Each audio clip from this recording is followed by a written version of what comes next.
You can also work with local universities and schools and businesses and make it compulsory for them to hold uh, regular, maybe once a month, once every 2 months, whatever is easy, flood relief, emergency flood action, stuff like that, seminars, which basically educate people on the steps and the actions they can take in case of floods.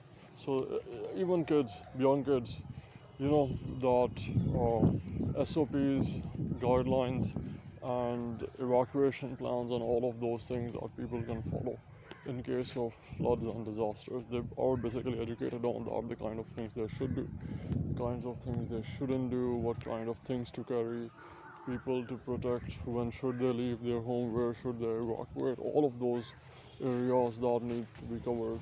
There is a lot more information that can be added in this. But yeah, you highlight all of those things. This applies to safe, how to travel. I mean, you provide them with all of that information, and you make it so that everyone is educated on these areas, because the more people are aware of the ways that they can protect themselves and their loved ones, the more easier it would be for them to handle unpredictable scenarios like floods.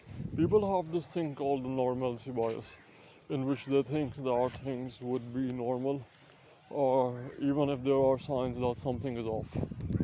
That's how our brain likes to stay in our comfort zone, and we take steps like that. So basically, if you educate them beforehand of the kind of steps that they can take in case of emergencies, they would be more.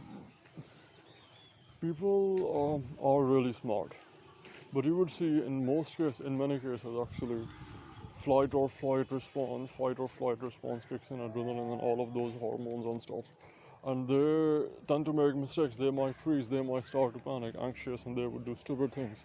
They would know what to do, but they might forget it in the heat of the moment.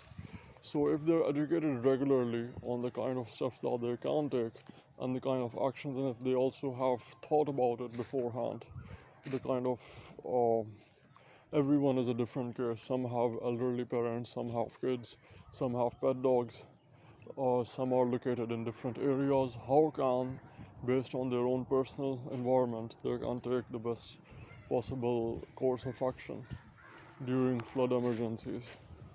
And you hold regular seminars that are compulsory, that everyone gets to be knowledgeable about.